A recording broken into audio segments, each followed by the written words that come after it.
Om Swastiastu, selamat siang semuanya. Perkenalkan, nama saya Gede Adi Wiguna Sudirta. Saya biasa dipanggil Adi. Saya adalah dosen di program studi Teknik Lingkungan Fakultas Teknik Universitas Udayana, dan saya juga adalah seorang kepala laboratorium di Laboratorium Fakultas Lingkungan Universitas Udayana. Saya memiliki fokus bidang studi di bidang pengolahan limbah, waste to energy, dan resource recovery. Pada kesempatan yang baik kali ini, saya akan membahas salah satu mata kuliah yang menjadi salah satu bidang keahlian saya, yaitu mata kuliah pengolahan lumpur. Mata kuliah ini saya ampu dan saya kembangkan untuk menjadi ciri khas dari bidang ilmu saya di program studi Teknik Lingkungan Fakultas Teknik Universitas Udayana. Sekilas tentang mata kuliah ini. Mata kuliah ini mempelajari mengenai pengolahan lumpur air limbah yang merupakan residu dari sistem pengolahan air limbah. Jadi setiap pengolahan air limbah dengan proses yang berbeda-beda juga akan menghasilkan lumpur dengan karakteristik yang berbeda-beda. Jadi di mata kuliah inilah kita akan membahas bagaimana karakteristik itu akan mempengaruhi teknologi pengolahan yang akan digunakan dan bagaimana lumpur itu bisa digunakan untuk net zero emissions SDGs. Mata kuliah ini ditujukan bagi mahasiswa semester 6 dengan bobot 2 SKS, di mana dilaksanakan secara total 16 kali pertemuan dengan pokok pembahasan mulai dari fundamental pengolahan lumpur sampai potensi waste to energy dan juga potensi net zero emissions dalam pengolahan air limbah. Nah, materi apa saja sih yang diberikan pada mata kuliah ini? Selama 16 kali pertemuan, 14 kali pertemuan itu adalah tatap muka dalam materi dan 2 kali summative test, yang mana saya bagi menjadi 2 summative test, yaitu ujian tengah semester dan juga ujian akhir semester. Saya memastikan bahwa mahasiswa saya mendapatkan seluruh cakupan pembahasan dari beberapa materi-materi berikut, yaitu yang pertama pendahuluan perkembangan pengolahan lumpur, yang kedua karakteristik dan perhitungan timbulan lumpur, yang ketiga kontaminan pada lumpur itu sendiri, keempat pengenalan teknologi pengolahan lumpur, kelima kriteria pemilihan pengolahan lumpur, keenam pemanfaatan lumpur itu untuk menjadi produk-produk yang berharga atau bahasa lainnya bisa kita sebut sebagai resource recovery. Lalu kemudian pembahasan berikutnya adalah pengolahan lumpur dan potensi produksi energi atau yang biasa kita sebut sebagai waste to energy, dan yang paling terakhir kita mulai membahas tentang bagaimana pengolahan lumpur itu bisa kita persepsikan untuk net zero emissions dari pengolahan air limbah. Nah, dari materi-materi tersebut, apa saja sih yang ingin kita capai dari mata kuliah ini? Pada dasarnya, mata kuliah ini memiliki 4 CPL utama, yang mana capaian mata kuliah utama yang ingin kita capai itu umumnya terdiri dari CPMK 4, 6, dan juga 10, di mana CPMK 4 kita menspesifikasikan bahwa mahasiswa kita harus mampu mengidentifikasikan, merumuskan, menganalisis, dan menyelesaikan permasalahan dalam bidang pengolahan lumpur. Kemudian CPMK 6 itu kita mampu berkomunikasi secara efektif baik lisan maupun tulisan, dan yang terakhir CPMK 10 kita mengharapkan mahasiswa kita mampu mengikuti pembelajaran sepanjang hayat dan perkembangan pengetahuan terkini yang relevan di bidang pengolahan. Sistem pembelajaran kita menggunakan pendekatan DIA atau Delivery, Interactions, dan juga Assessments.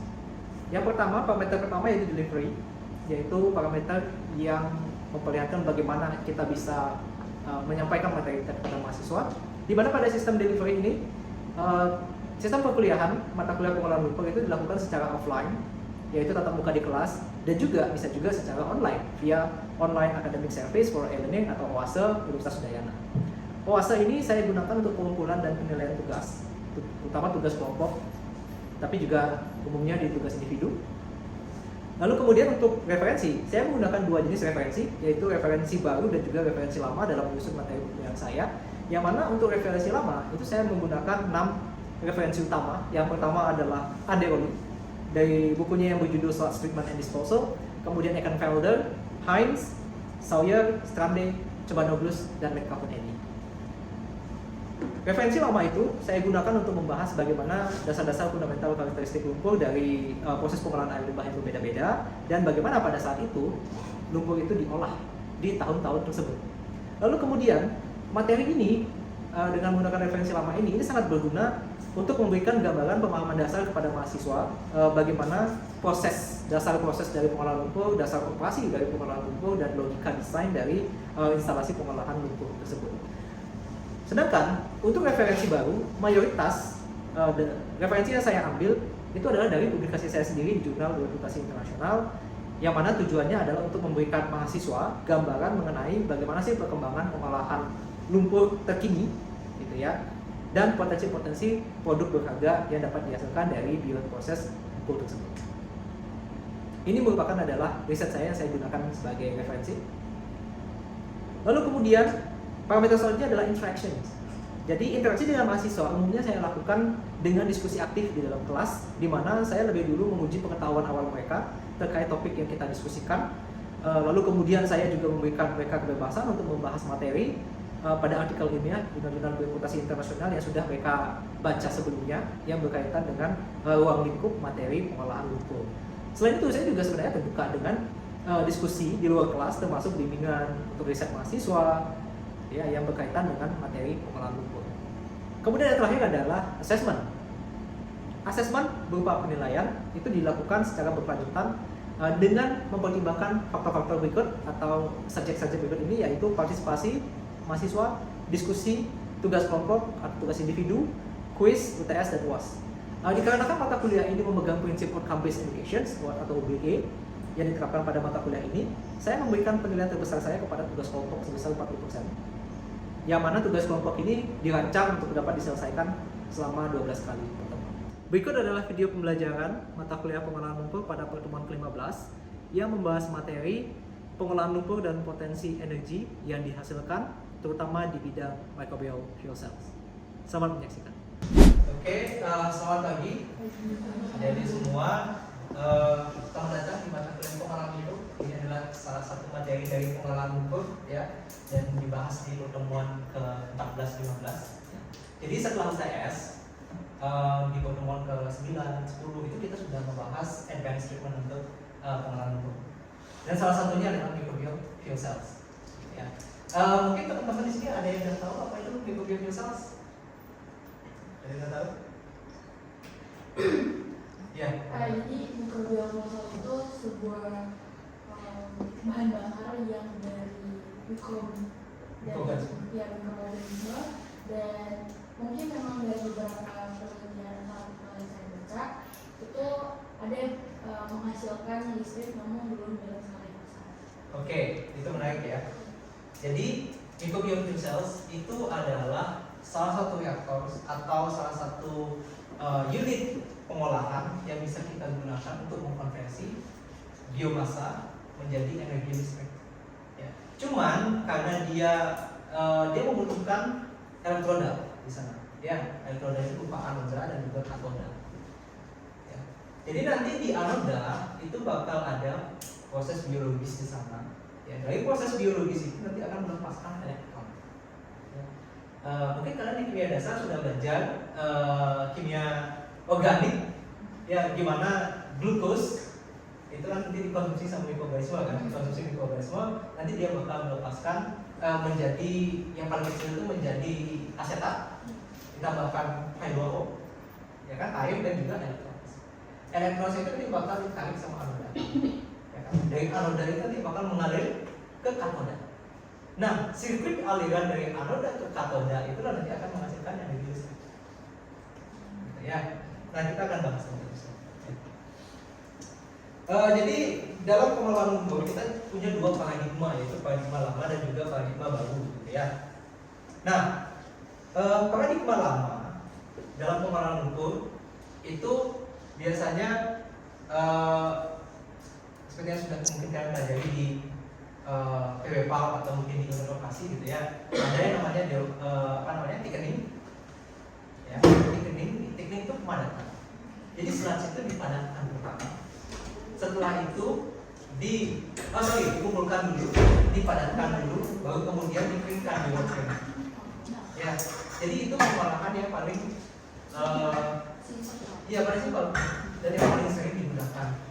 Sampai saat ini pun masih menggunakan teknologi itu. Itu paradigma lama. Tapi kemudian setelah dia kering dia diapain? Ada yang menggunakan apa? Ada yang digunakan sebagai pupuk. Tapi sejauh ini tidak bisa. Karena apa? Karena ternyata sludge itu tidak hanya menghasilkan dikeringkan jadi batu bata atau jadi briquette, tapi tidak banyak juga dia bisa menggunakan itu. Karena apa? Karena ketahanannya. Ya, untuk briquette itu ketahanan batu bata itu ketahanannya tidak lama. Dia nggak lolos uji ketahanan. Ada beberapa desa yang sudah mencoba untuk memproduksi batu bata itu, tapi nggak lolos uji ketahanan itu tadi, gitu ya. Lalu kemudian ada juga digunakan sebagai briquette. Ya briquette bisa, tapi kan dia juga bisa, briquette itu kan lebih baik daripada menggunakan selat, lebih baik menggunakan limbah sampah, ya kan? Yang ada karbonnya. Kalau selat itu kan karbonnya sudah tidak banyak, kecuali dia masuk ke unit yang kita sebut sebagai anaerobic digestion. Fungsinya adalah untuk enriching the carbons. Ya. Nah, itu paradigma lama, sama aja dengan kumpul angkut buang. Nah, dengar nggak? Di pengolahan sampah itu kan ada kumpul angkut buang. Nah, paradigma baru kita ini saya ingin apply ke semua jenis bidang ilmu ya. Jadi kalaupun kalian nanti nggak akan masuk ke pengolahan air limbah, tapi at least di pengolahan sampah, di pengolahan air, itu semuanya kalian menerapkan paradigma baru, yaitu kita tidak mau membuang limbahnya. Hampir semua ya kan? Hampir semua proses pengolahan air limbah itu pasti akan menghasilkan sludge, menghasilkan lumpur, ya kan? Kita nggak mau itu dibuang. Beberapa mahasiswa senior kalian ya, ketika dia mengerjakan magang, mengerjakan TA, mereka mendesain instalasi pengolahan air limbah. Yang terlupakan itu salah satu, lumpurnya. Ketika saya tanya, diapain lumpurnya? Dibiarin di sana? Ya enggak gitu dong, ya. Kebanyakan masih sekedar menggunakan teknologi yang lama, yaitu thickening, pengumpulan thickening dan juga dewatering. Itu masih paradigma lama. Walaupun itu memang dasar dari pengolahan lumpur itu memang seperti itu dasarnya. Tapi nanti kalian bisa selipin satu unit yang kita sebut sebagai unit stabilization. Stabilization itu bisa dua metode, bisa anaerobic digestion, bisa microbial fuel cells. Itu yang dilakukan di Jepang, jadi mereka di antara unit thickening sampai unit dewatering dia sisipin satu unit stabilization. Ini yang biasanya dilupain sama banyak IPA. Ya. Kalau di Jepang mereka melakukannya simultaneous.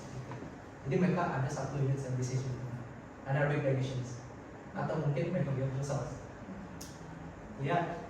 Karena mereka mau harvesting. Karena kan lumpurnya itu masih banyak, zat organik itu masih banyak.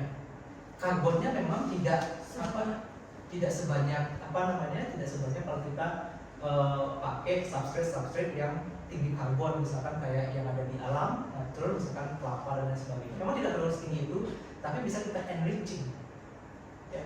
Enrich itu artinya bisa kita tingkatkan jumlahnya dengan mengaktifkan beberapa mikroorganisme dengan cara kita entah itu suhunya kita naikkan atau mungkin kita tambahkan elektroda.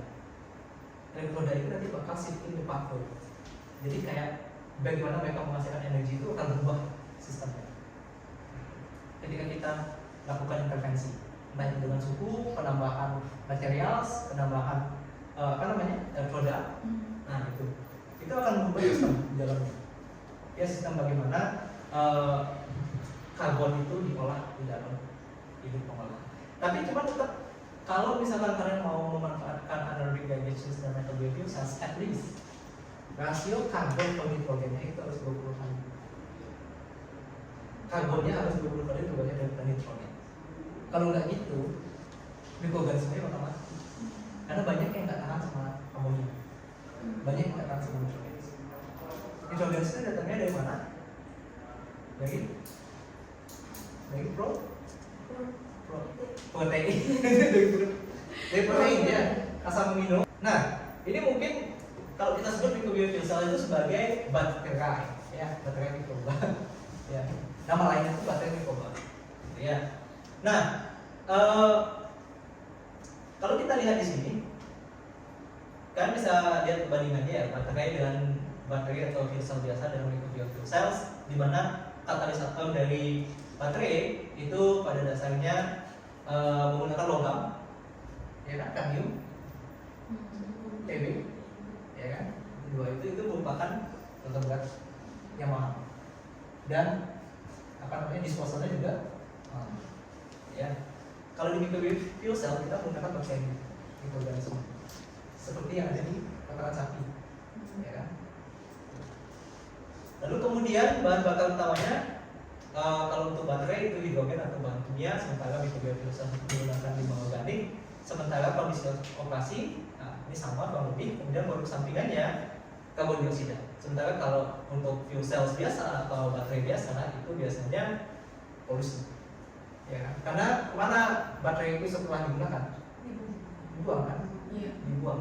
Dan kalau dia tidak dipretelin, diambil kadmium sama PB-nya untuk dimanfaatkan kembali, dia akan jadi pencemar di sana. Kalau kena tanah, dia akan mencemari tanah itu sendiri. Oke. Nah itu yang bermasalah dengan baterai. Kemudian kalau microbial cells, masalahnya adalah dia tidak stabil, ya kan?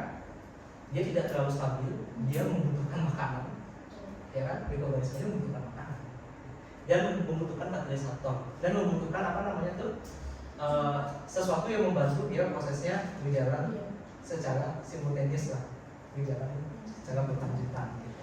Ya. Itu kemarin kayaknya ada yang coba ya, Iya. kan?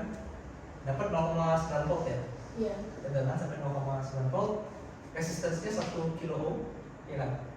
Iya. 1 kilo ohm yang kemarin maksudnya. Oh Yang paling pertama. Oh iya. 1 kilo ohm 0,9 volt, tapi memang apa namanya energy density-nya ya, Iya. power density itu masih cukup rendah. Tapi kalau yang sekarang gimana? Untuk yang sekarang sih belum, karena masih menunggu itu sih Kak, keluar dari hasilnya dari lab. Tapi kalau hasil listriknya itu cukup bagus sih sebenarnya Kak, karena tembus sampai 0,98. 0,8 volt. Iya. Kalau wattnya? Kalau wattnya itu kemarin baca gitu lagi. Gak apa, nanti kita cross check bersama-sama ya untuk berapa miliwatt per meter persegi. Jadi itu pentingnya menghitung power density untuk apa namanya, untuk microbial cell itu biar kita bisa tahu berapa sih kira-kira watt yang bisa disupply sama si fuel cells. Ya. Nah, kurang lebih seperti ini gambaran dari reaktor anatomi dari reaktor microbial cells. Ya, ini nggak mahal ya kayaknya, nggak mahal. Jadi kalian kalau mau riset untuk TA ini sangat available. Tapi memang sedikit pengetahuan tentang memasang kelistrikan perlu gitu ya. Perlu sedikit pengetahuan untuk memasang kelistrikan. Gitu. Nah, yang pertama itu ada ruang anoda. Ya, jadi kan ada 2 room nanti, ada 2 room. Yang pertama adalah ruang anoda. Ruang anoda itu biasanya lingkungannya tanpa oksigen, anaerob. Jadi disinilah kita menaruh sludge nanti, menaruh limbah. Tapi memang harus anoda di sini ya, jangan kebalik. Kalau kebalik dia nggak jalan. Ya, nanti mikroorganisme kita akan tahu di sini. Nanti akan terjadi proses biologis. Ya, proses biologis. Si mikroorganisme itu bakal memakan organik. Atau mungkin kalau di proses bahasa saya si MRSS akan mengkonsumsi si BOD. Ya kan, di situ akan terjadi ya. Nah nanti di sini itu kan tadi seperti yang saya bilang, MLSS mengkonsumsi BOD. Itu sebenarnya kan bahasa teknik lingkungan yang basic lah, fundamental. Tapi kalau kalian masuk ke dalam lagi ke dunia bioteknologi lingkungan, di situ bakal ada proses yang panjang. Jadi misalkan dari karbohidrat, ya kan, karbohidrat dia bakal dipecah menjadi C6H12O6, nanti dipecah lagi menjadi butirat, menjadi propionat yang C-nya dari C6 turun ke C5, C4 hingga C3 hingga akhirnya jadi CH3COH hingga akhirnya nanti ketika dia mengkonsumsi menurunkan C itu ya dari C6 sampai C3 sampai C1 itu nanti dia bakal melepaskan elektron. Semua proses itu melepaskan elektron dan hidrogen. Ya. Nanti elektronnya bakal diserap sini, ya, dia bakal ini, dia masuk pindah ke katoda. Ya, dia bakal pindah ke katoda. Elektron yang berpindah dari anoda ke katoda, itulah yang bakal menghasilkan energi listrik. Sirkuitnya itu yang bakal menghasilkan energi listrik. Dia akan menghasilkan watt, yang akan menghasilkan voltase. Ya. Ketika dia sampai di sini, nah di sini itu sebenarnya butuh oksidator sebenarnya. Oksidator. Jadi sebenarnya penggunaan kalau alat kan pakai NaOH apa ya? Iya. NaOH itu bukan oksidator yang kuat sebenarnya. Ya. NaOH itu bukan oksidator yang kuat. yang paling bagus itu memang hidrogen peroksida. H2O, H2O2, ya H2O2. Jadi nggak cuma H2O aja nih, ada H2O2 juga. Itu kita sebut sebagai hidrogen peroksida. Ya. Atau kalau kalian nggak mau pakai peroksida, nggak punya nih peroksida nih, kalian bisa pakai air, tapi diaerasi. Karena yang kalian perlu adalah oksigen. Biar apa? Karena kan di sini ada proses nih.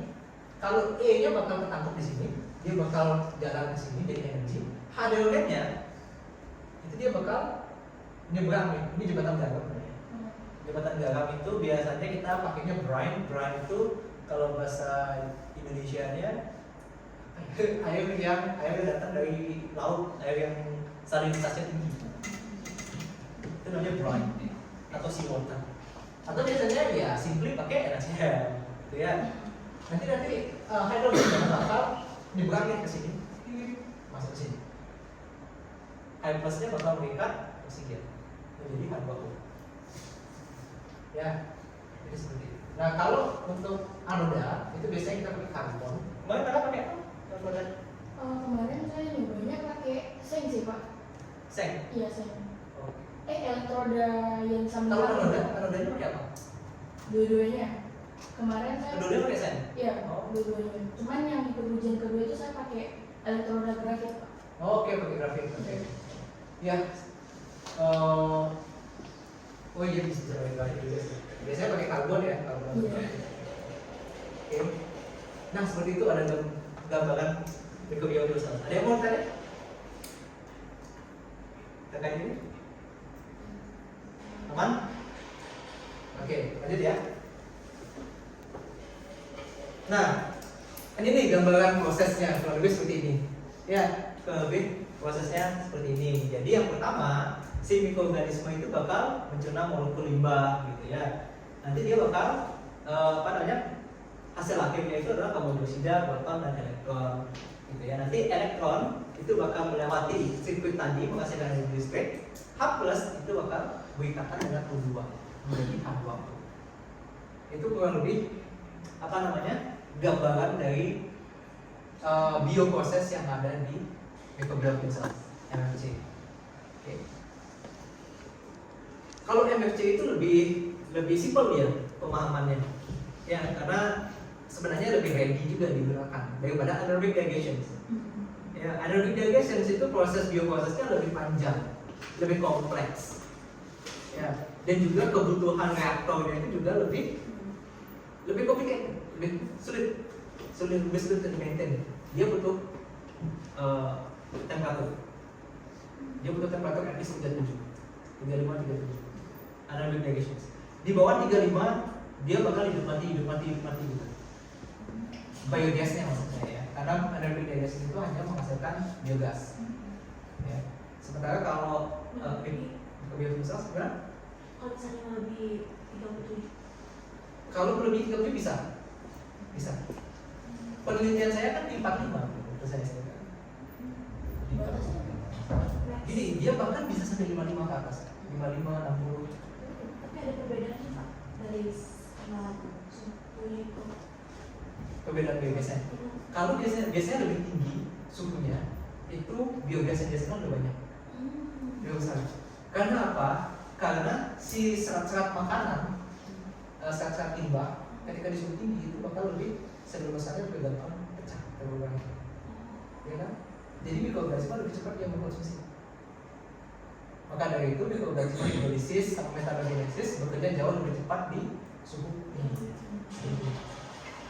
Nah gini, kalau di unit proses itu kita pelajari ya, kan ada intikal ke-1 kan, dengan temperatur kan. Semakin tinggi temperaturnya justru hitungan ordernya, hitungan konstantannya akan lebih besar kan. Ketika dia ternyata semulus itu, ya ada titik di mana kalau kita pakai temperatur di tengah-tengah. Kalau di mesofilik, temperatur mesofilik itu kan yang kita tahu 20 sampai 40 kan, optimalnya 37. Termofilik dari 50 sampai 65, optimalnya 55. Ada tuh gap tuh temperatur dari 40. Mereka entah ini dipanaskan dulu, dipanaskan di suhu 100 derajat Celcius, 120, sampai selulusnya itu pada pecah-pecah semua. Kemudian nanti tercacah baru nanti masukin ke reaktor. Memang sih nanti dicampur juga sama kotoran yang mengandung mikroorganisme gitu ya, yang bisa mengkonsumsi itu. Gitu. Ada juga yang dimasukin treatmentnya pakai alkaline treatment, jadi pH basah. Untuk beberapa untuk beberapa diagnosis biomass dia bisa dengan mudah, kalau misalkan suhunya tinggi, pH-nya tinggi, dia bisa dengan mudah untuk rusak sistem jaringannya. Kalau jaringannya udah rusak, biasanya mikroorganisme akan lebih cepat untuk konsumsi. Jadi sebenarnya semua hal biomass bisa kalian gunakan untuk menghasilkan energi. Bahkan oil spill bisa. Jadi oil spill dari bensin itu bisa, asalkan mikroorganismenya kalian harus aklimatisasi dulu. Ada 3 cara untuk pengiriman elektron. Kalau mikroorganismenya nggak punya pili yang bisa menghubungkan ke mikroorganisme lain, ya mereka tuh kayak nitip gitu loh, kayak nitip elektron ke temennya yang bisa berhubungan langsung ke elektroda. Elektroda itu nanti bakal membaca bahwa di sana ada elektron, nanti bakal ditarik sama elektroda, elektronnya bakal ngeflow dari satu anoda ke katoda. Jadi ada beberapa yang bisa membantu mikroorganisme untuk mengalirkan elektroda ke sini. Atau ada juga nanowires. Jadi si mikroorganisme itu punya kayak semacam kabel-kabel ini yang bisa mengalirkan elektron. Kalau dia bisa menghasilkan elektron, maka dia bisa menghasilkan listrik. Nah ini desain reaktornya ya. Jadi ada berbagai macam lah tipe reaktor, ada double chamber, ada single chamber, dan juga triple chamber gitu ya. Nah kalau yang double chambers itu biasanya di tengah-tengahnya itu akan ada jembatan ground yang misalnya untuk ngalirin si hidrogen itu ke sini. Ya. Kemudian single chamber ini nggak ada sama sekali. Ini air dari sini ya, jadi dicampur air dengan air limbah campur. Kemudian ada juga yang 3 tipe, gitu ya. Nanti di sini ada brine 2, dan di sini ada saltwater biasanya. Kayak air dari laut. Ya. Memang sih nanti dicampur juga sama kotoran yang mengandung mikroorganisme, gitu ya, yang bisa mengkonsumsi itu. Gitu. Ada juga di salah satu resep rahasia ya, untuk kita bisa memaksimalkan sistem energi, kita pakai substrat organik, glycoba exoelektrogen, dan desain reaktor. Ini nanti kita kembangkan. Ya. Jadi nanti akan kita bicarakan lebih jauh lagi kalau kalian tertarik dengan bidang ini, yang mengambil riset TA ini, baru nanti kita akan berbicara lebih jauh lagi tentang dasar teori dari karena ini cukup panjang, dan ini bisa jadi satu materi mata kuliah tersendiri, gitu ya, satu pertemuan tersendiri. Oke. Nah ini MFC yang digunakan di dunia nyata sampai saat ini.